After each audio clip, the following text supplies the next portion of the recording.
Welcome back here at Goldberg. Today we'll be talking about Javier Milei, the incoming president of Argentina. There's been much hype, pomp, and circumcision about this character, much of which I feel is misplaced, but nevertheless, let's delve in. Can't be exhaustive on the history, but Argentina had a pretty strong economy early 20th century. Then you had the Peronist period. Peronism is basically a fusion of organized labor, social democracy, and corporatism. It has had successes and failures across the decades, but at least since the early 2000s, Argentina's politics have been dominated by the Kirchnerite faction of the Justicialist Party, which is Peronist in nature. First, you had Nestor Kirchner as president, and before he entered politics, he had a starring role in that Mel Brooks movie, Young Frankenstein. You can check it out if you are interested. He was eventually succeeded by Christina Kirchner, the Botox Queen. She was president from 2007 to 2015. She's currently vice president and attempting to not go to jail because there's a bunch of cases pending against her.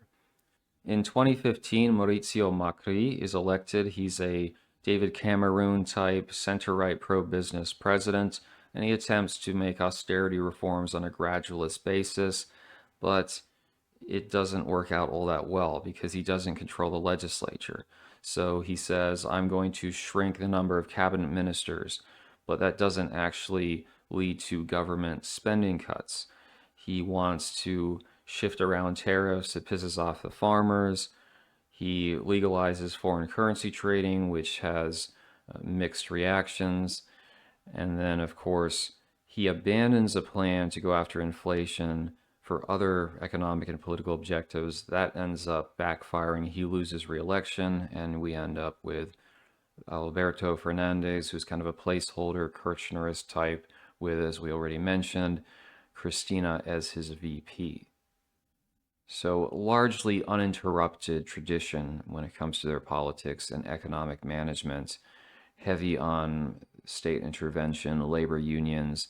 They have a patronage-based system, and it's not surprised because a lot of Argentine people are descended from Italy, and Italy is quite similar. So there was a law in the books, I don't know if it's still in effect, but a senator can give out like 50 pensions a year, almost to reward supporters. So it is very hard to make the argument for a lean and mean government. And this just happens to be a problem internationally. David Cameron successfully privatized the Royal Mail, but did he truly reduce the deficit? Did he eliminate much of the national debt? No. Bolsonaro successfully pushes through pension reform. And then, of course, the neoliberals respond, well, it's not enough. You have to do more. It's a classic cycle where these international institutions go into poorer countries, try to dictate their policy, don't allow them the opportunity to develop an effective middle class, and usually the backlash to that is some kind of socialist administration. The cycle continues, especially in Central and South America. In terms of Milei himself, he has some very fascinating positions. So first and foremost, he's in contact with his dead dog, who he at one point tried to clone, and this animal told him to run for president of Argentina. That is a novelty, truthfully. We know that American white women are in contact with dogs, but in other ways. So we should definitely give him praise for advancing the progressive agenda in some small fashion. As far as his other positions, he's very much a Ron Paul style libertarian who wants to drastically reduce the size of the government, eliminate wholesale bureaucracies, privatize where possible.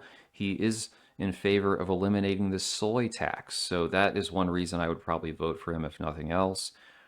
He wants to get rid of the Central Bank of Argentina because he says it's corrupt, but also embraces dollarization of the currency, which under Carlos Menem in the 90s, Argentina did something similar where they pegged their peso to the dollar and apparently had an effective result for inflation. The flip side to that is that you're kind of under the jurisdiction and control of DC and all that comes with that. So there's different ways of looking at it. I know El Salvador jumped on the dollar bandwagon some time back. It's all about the strength of your currency and the relative ability of the US to remain the reserve currency. Because if that changes, many of these nations could be screwed if they continue trying to tag along with Uncle Sam. In the past, he's argued for the elimination of the Social Security and pension mandates, although during the campaign, he backed off and said he's not going to touch entitlements. That's no surprise. A lot of people in Argentina are on the government dole, so you probably lose if you said you're going to axe them.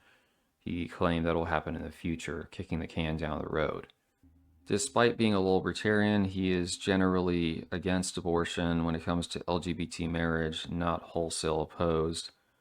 However, and this is very fascinating, he wants to potentially legalize the organ trade. And I was just thinking for a second, we have all these they thems, these traps in the US who've undergone procedures. But if they weren't smart and saved the leftover parts in a Yeti cooler or maybe in their freezer, they might just eventually, 5, 10 years down the road, they say, I want to reverse it. They're going to have to go on Argentina's eBay. And that's brutal. What can you do? Also wants to restrict migration, which is a little bit bizarre for a libertarian because Argentina's birth rate isn't doing so hot, and he is generally speaking a neoliberal. So, how are you going to get the growth? Isn't a lot of it contingent on population? This is the issue with everyone that is pro market and pro just perpetual growth regardless, is that you end up in that conundrum. I think Maloney has brought in a bunch of foreigners. The so-called nationalist government in Poland did the exact same thing. So if you are partial to corporate interests to the private sector, this is usually the outcome, which is high rates of migration. Another point of interest is that he is quite zealous about following the diktats of the IMF bailout first instituted under Macri's leadership. So you got this guy, he's anti-central banking, doesn't like the Fed, but pro-dollarization, and is a loyal acolyte of the institution that has destroyed countless countries. If I see another Breitbart or whatever else headline saying this guy's a national populist, I'm just going to laugh my head off because it's not quite the case. Then there's the question of Care Bearism. He said he wanted to convert to it, and of course he's pro Care Bear land. To me, it's largely irrelevant, mainly because the people on the dissident right that are now shilling for Palestine are not doing it in good faith. It's just this sort of shit-eating grin by proxy. They're doing it out of resentment because they have no power or relevance. The soy leftists that are advocating for Palestine will indeed have political influence in the future. These dissident rightists, I'm not so certain, because it's like they're jumping on a bandwagon which they thought was their own, but in fact the bandwagon left the station without even acknowledging their existence. Brutal. Overall, what are Milei's chances?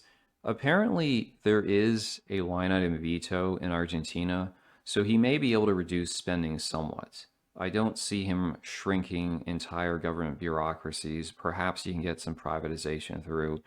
He may be able to reduce inflation, do the dollarization program. So, in the short term, it could be beneficial, but just remember ultimately, anyone who's a libertarian, which is just a child who never grew up, a Peter Pan, they will do the bidding of international corporations. That's in their lifeblood. They can do nothing else.